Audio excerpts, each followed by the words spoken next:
Dear student, in this lecture we will discuss about the various distributed DBMS architectures. Okay, so first architecture is client server architecture. Okay, so client server architecture क्या है? तो basic idea is to distribute the functionality. Client server architecture में हम क्या कह रहे हैं कि बेसिक आइडिया यही रहता है कि जो फंक्शनलिटी है ओके उसको हमने डिवाइड कर दिया कि फंक्शनलिटी के हिसाब से हमने एक को सर्वर आइडेंटिफाई किया है, एक को क्लाइंट आइडेंटिफाई किया है. ओके, यहाँ पे सर्वर की क्या फंक्शनलिटी रहेगा? तो सर्वर ऑलवेज ऑन रहेगा. Okay, it serve something. Okay, so whenever the client is request for something, okay, server will serve that particular service to that particular client. Okay, तो यहाँ पे फंक्शनलिटी सर्वर और client के हिसाब से distribute रहती है. The term use in different meaning generally C and S refer to the process may be running at the same machine. Okay, कई बार हम ऐसा करते हैं कि टेस्टिंग के पर्पज़ पे हमारे पास दो कंप्यूटर नहीं रहते तो हम सेम कंप्यूटर को एज ए सर्वर भी कंसिडर करते हैं और एज ए क्लाइंट भी कंसिडर करते हैं. ओके, तो ऐसा नहीं है कि सर्वर एंड क्लाइंट दोनों दो डिफरेंट कंप्यूटर हो सकते हैं. यहाँ पे एक कंप्यूटर में भी सर्वर क्लाइंट फंक्शनलिटी हो सकती है. Server perform most of the data management task. Okay, server जो रहता है वो क्या करता है और most of the time on रहता है. ओके, और वो क्या करता है डेटा मैनेजमेंट का टास्क करता है. जैसे कि कोई यूज़र रिक्वेस्ट करता है तो वो यूज़र की रिक्वेस्ट के हिसाब से डेटा मैनिपुलेट करके वो सर्वर को या कोई सर्विस के लिए रिक्वेस्ट करता है तो वो सर्विस और वो डेटा बैक करता है as per the requirement of the client. Okay, क्या रहता है टास्क में? Query processing. अगर हम यहाँ पे डेटाबेस मैनेजमेंट की बात कर रहे हैं डिस्ट्रीब्यूटेड की. ओके, तो क्या सर्वर क्या परफॉर्म करता होगा? Most of the data management task. Okay, तो डेटा मैनेजमेंट टास्क कौन सा है? क्वेरी प्रोसेसिंग हो सकता है, ट्रांजेक्शन एंड स्टोरेज मैनेजमेंट हो सकता है. ओके, और क्लाइंट क्या होगा? तो क्लाइंट क्या होगा? एप्लीकेशन और यूज़र इंटरफेस होगा कि जिसके यूज़ करके वो पर्टिकुलर क्लाइंट है वो सर्वर को रिक्वेस्ट करता है. और client module of a DBMS. Okay, जो क्लाइंट है उसका क्या होगा? तो क्लाइंट के पास उसका DBMS का मॉड्यूल भी हो सकता है कि जो क्लाइंट DBMS के मॉड्यूल के हिसाब से वो रिक्वेस्ट कर सकता है पर्टिकुलर सर्वर को. Data and lock management, catch management, same query process multiple times previous query data store in the client somewhere. Okay, तो डेटा एंड लॉक मैनेजमेंट और कैश मैनेजमेंट में क्या होगा? तो कैश मैनेजमेंट में क्या होगा कि कोई क्वेरी है प्रीवियसली अगर एग्जीक्यूट हो चुकी है ऑलरेडी. ओके, तो उसको क्या करेगा कि वो टास्क को ऑलरेडी कैश में वो स्टोर करता है और कैश में चेक करता है कि if that particular kind of a query is already implemented और एग्जीक्यूटेड. ओके, तो वो कैश में से ही वो क्वेरी को एग्जीक्यूट करके रिजल्ट बिल्ड करके क्लाइंट को रिटर्न करता है. तो क्या होगा? कैश मैनेजमेंट से जो प्रोसेसिंग है उसका परफॉर्मेंस जो है वो बेटर रहेगा.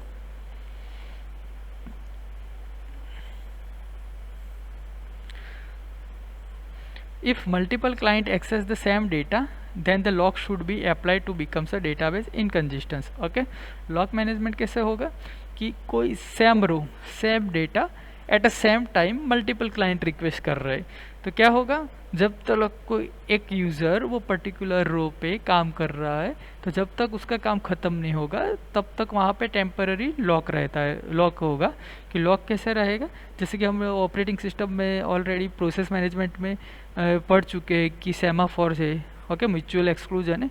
उसमें क्या होता है कि कोई भी प्रोसेस पर्टिकुलर कोई रिसोर्स पे वर्क कर रहा है तो क्या होगा? वो टाइम है जो टाइम पे वो पर्टिकुलर रिसोर्स पे वर्क कर रहा है तो वो पर्टिकुलर रिसोर्स वो टाइम जब तक ख़त्म नहीं होगा तब तक लॉक रहता है. तो यहाँ पे हमारे पास रिसोर्स में क्या है? डेटाबेस मैनेजमेंट सिस्टम में हमारे पास डेटा है. ओके, तो मोस्ट ऑफ द प्रोसेसिंग किस पे होगी? डेटा पे होगी. तो सपोज के कोई रिकॉर्ड है उस पर ऑलरेडी कोई प्रोसेसिंग चल रही है. ओके, और कोई दूसरा पर्टिकुलर क्लाइंट वो सेम रिकॉर्ड को एक्सेस करने जा रहा है तो लॉक मैनेजमेंट क्या करेगा कि वो पर्टिकुलर रो को टेम्पररी बेस पे जब तक जो प्रीवियस जो वर्क है वो रो पे वो कंप्लीट नहीं होगा तब तक लॉक रहता है. ओके, कि जिसके हिसाब से हम डेटा को कंसिस्टेंट फॉर्म में सेव कर सकते कि डेटा कोई इनकंसिस्टेंट फॉर्म में ना चला जाए. ओके, पॉसिबिलिटीज़ क्या है? तो one server multiple client not a DBMS. Okay, अगर हम बेसिकली जो क्लाइंट सर्वर मॉडल है हमारा आर्किटेक्चर. ओके, तो उसको हम pure distributed DBMS database management system नहीं कह सकते, क्योंकि क्या है यहाँ एक ही सर्वर रहता है और मल्टीपल क्लाइंट रहता है। तो यहाँ पे जो डेटा है वो तो कहीं पे डिस्ट्रीब्यूट होता दिखाई दे रहा नहीं है। तो यहाँ पे जो है वो क्या है, हमारा जो क्लाइंट सर्वर आर्किटेक्चर है वो डिस्ट्रीब्यूटेड DBMS आर्किटेक्चर नहीं है। ओके, अब दूसरा आ रहा है पीयर टू पीयर डिस्ट्रीब्यूशन। अब पीयर टू पीयर डिस्ट्रीब्यूशन में क्या होगा, ओके तो यहाँ पे आप फिगर देख रहे हो एक, ओके यहाँ पे LSI दिया हुआ है, LCS दिया हुआ है, GCS है एंड ESN है। ओके हमने एनसी स्पार्क मॉडल में ऑलरेडी DBMS में पढ़ा हुआ है कि जो डेटाबेस का जो आर्किटेक्चर है, ओके वो इंटरनल स्कीमा, देन आता है हमारा logical schema and external schema. इसके तीन स्टेज पे डिस्ट्रीब्यूट हुआ है। ओके तो आर्किटेक्चर क्या है, लोकल इंटरनल स्कीमा रहती है, ओके देन आफ्टर क्या रहता है, कॉन्सेप्चुअल स्कीमा है एंड एक्सटर्नल लेवल। इसको हम इंटरनल लेवल, कॉन्सेप्चुअल लेवल और एक्सटर्नल लेवल भी कहते हैं। ओके तो यहाँ पे क्या है, peer to peer distribution system में क्या होगा, तो मैं बता देता हूँ कि हाँ इसका जो अगला मॉडल हमने जो पढ़ा क्लाइंट सर्वर मॉडल, उसमें क्या हो रहा है कि एक कंप्यूटर सर्वर है, एक क्लाइंट है। ओके सर्वर पे जो भी है वो most of the task management हो, डेटा मैनेजमेंट का हो रहा है। क्लाइंट साइड पे क्या हो रहा है, ओनली रिक्वेस्ट ही हो रहा है। पर यहाँ peer to peer distribution system में हम क्या कर सकते हैं, it is like client server model, but इसमें क्या होगा कि जो क्लाइंट है वो सर्वर की भी फंक्शनलिटी फुलफिल करता है, ओके और एज ए क्लाइंट के भी वर्क करता है। यानी कि each and every computer are act as a server as and as well as a client. Okay तो यहाँ पे हमने क्या किया हुआ है, तो यहाँ पे LS1, LIS1, LIS2 और LISN वो है हमारी क्या है, लोकल इंटरनल स्कीमा है। याद रखना लोकल इंटरनल स्कीमा। अब हम लोकल क्यों कर रहे हैं, क्योंकि right now we are working with the distributed database environment. Okay तो जो पर्टिकुलर साइट का जो डेटा होगा, ओके पर्टिकुलर साइट पे जो डेटाबेस स्टोर होगा उसकी खुद की लोकल इंटरनल स्कीमा होगी, लोकल कॉन्सेप्चुअल स्कीमा होगी उसकी खुद की, एंड एक्सटर्नल स्कीमा भी होगी। ओके तो यहाँ पे क्या है, हमने एक स्टेज बढ़ गया है हमारा, जो एनसी स्पार्क में हमने देखा था उस पर यहाँ GCS ऐड हुआ है, यानी कि ग्लोबल कॉन्सेप्चुअल स्कीमा। अब डिस्ट्रीब्यूटेड एनवायरनमेंट में क्या होगा कि लोकल इंटरनल जो लोकल कॉन्सेप्चुअल स्कीमा है, वो local conceptual schema of various site का हम गैदर करके एक common global conceptual schema create करते हैं। यानी कि स्कीमा यानी कि समथिंग लाइक कोई स्ट्रक्चर क्रिएट करेंगे, किसके हिसाब से, तो लोकल जितनी भी साइट है। ओके यहाँ पे समझ के LC1 है वो कोई राजस्थान की साइट है, LCS2 है वो कोई दूसरी साइट है, सपोज गुजरात की है, LC ये थर्ड जो साइट है कोई दिल्ली की है। ओके तो यहाँ पे क्या होगा कि ये तीनों अलग अलग जो साइट है उसका जितना भी डेटा शेयर करना है वो डेटा शेयर करके एक हम उसका एक common global conceptual schema create करते हैं।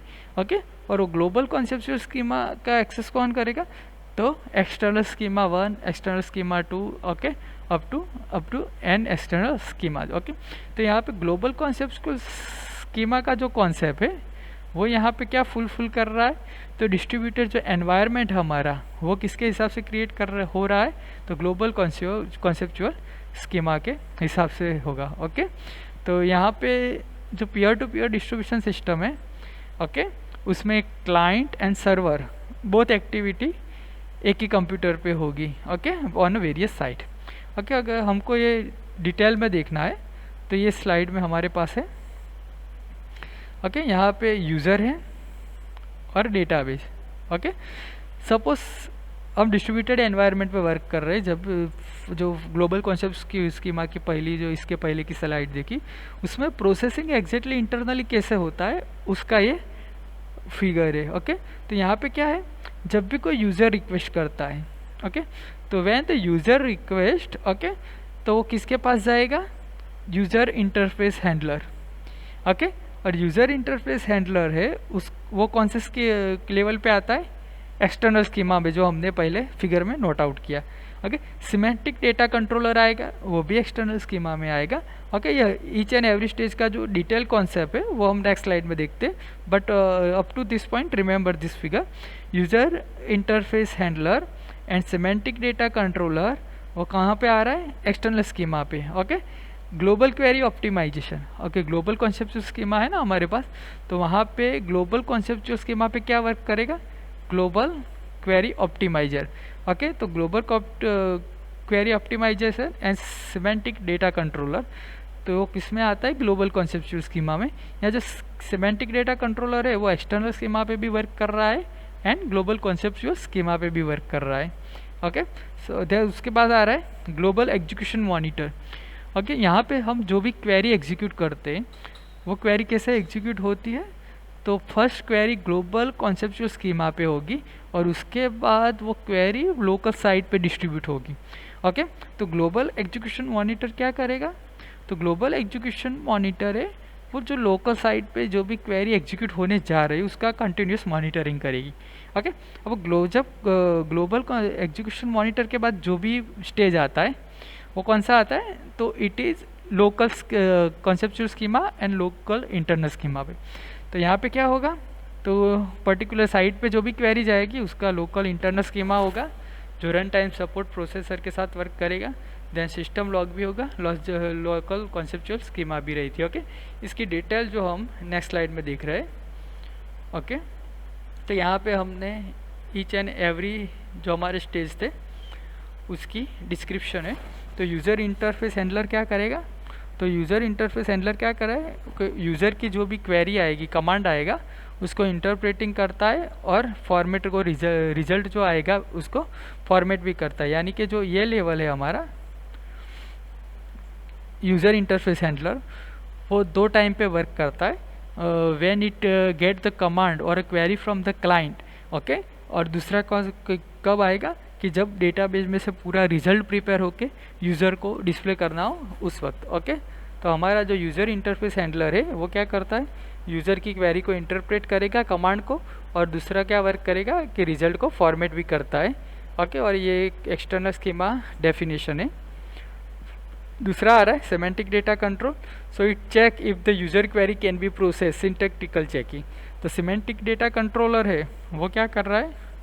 सिमेंटिक डेटा कंट्रोलर, यहाँ पे ये सिमेंटिक डेटा कंट्रोलर है वो क्या वर्क कर रहा है कि चेकिंग का वर्क कर रहा है कि जो भी क्वेरी है हमारी, okay, check if the user query can be process, कि उसमें कोई सिंटैक्टिकली एरर नहीं है। अगर क्वेरी में कोई सिंटैक्टिकल एरर नहीं है then it will be forwarded for the global query optimization. Okay, तो ग्लोबल क्वेरी ऑप्टिमाइजर क्या करेगा? तो इट ऑप्टिमाइज एग्जीक्यूशन स्ट्रेटेजी।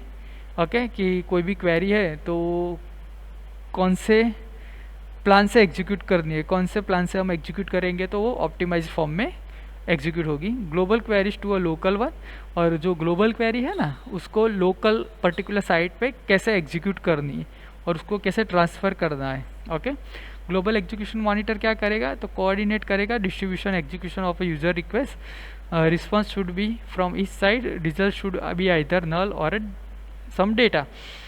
तो ग्लोबल एग्जीक्यूशन मॉनिटर क्या करेगा?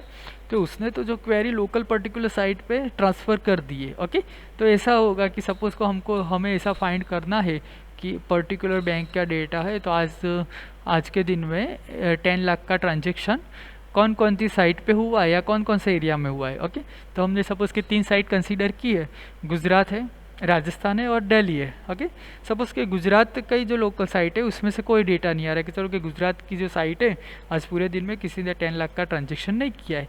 दिल्ली में से कोई 5 रिकॉर्ड आ रहा है, राजस्थान में से कोई 7 रिकॉर्ड आ रहा है, तो गुजरात में से नल डेटा आएगा, फिर 7 डेटा आएगा और 5 डेटा आएगा। ओके, तो ये पूरा जो गैदर करना है, ओके, उसका जो पूरा मॉनिटरिंग करता है वो कौन करता है?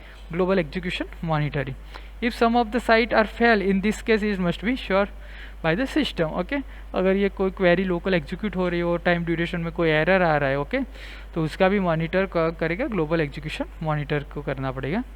रन टाइम्स प्रोसेसर क्या करेगा? Choose the best access path to any data item. Okay, run time support processor क्या करेगा कि बेस्ट एक्सेस पाथ फाइंड करेगा कि डेटा आइटम जो गैदर करनी है उसका बेस्ट पाथ कौन सा है, worst execution plan. Okay, local recovery manager क्या करेगा, it make sure that the consistence of a local data even in the case of fail. Okay, अगर फेल भी होता है, कोई प्रॉब्लम की वजह से कोई डेटा स्टोर नहीं हो रहा है या कोई क्वेरी एग्जीक्यूट नहीं हो रही, तो लोकल रिकवरी मैनेजर उसका कंसिस्टेंस फॉर्म को श्योर करेगा कि वर्किंग में है या नहीं है। Local query optimization query processor क्या करेगा, तो is physically access the data as per the command granted by the query optimization and interact with the operating system। Local query optimization है वो क्या करेगा, तो वो पूरा है वो किसके साथ वर्क कर रहा है, तो लोकल ऑपरेटिंग सिस्टम के साथ वर्क कर रहा है। Okay, so student leave this lecture up to this point. In next lecture we will discuss about the multi DBMS architecture.